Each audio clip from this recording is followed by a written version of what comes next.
Здравейте! Вече се прибрах, дори и се стъмни навън. Сега ще хапна нещо и ще влизам да се кръпя.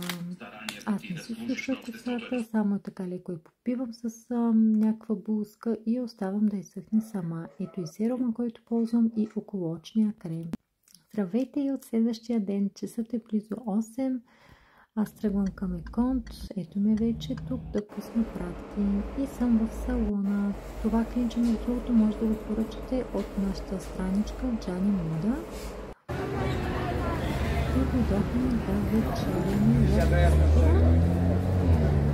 и излизаме на разходка. Между другото времето беше много топло, много, което е хубаво.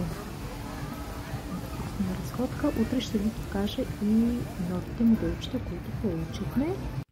А сега ще ви покажа няколко от новите артикули, които получихме, които не са качени в нашата инстаграм страничка, и ще се радвам да ни последвате в новата ни инстаграм страничка Джани Мода, и също така имам нов инстаграм профил Джонсо Шабанова.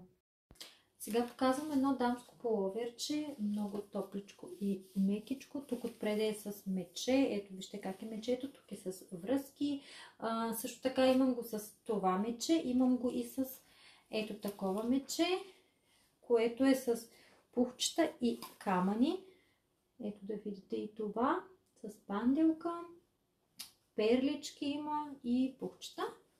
Ето го и това моделче. Пак плетена материя. Следващото нещо са ето тези блузки, които получихме. Те са с малки камъчета и на ръцете имат също камъчета. Не са само тук отпред.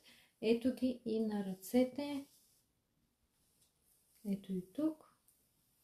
Малки ситни камъчета. Ето го и отпред моделчето с надпис. От това моделче имаме от S до 2XL. И ето тези къси панталонки кожени, които може да ги съчетаете с едни риски, които получихме. Те отново са кожени, долу са с лека вата. Имам в бежево и в черно. Това са моделчета, които тук ще ви покажа. Всичко останало може да разгледате, както казах, в новия ни инстаграм профил Джани Мода и моя нов инстаграм профил Джонсо Шабанова.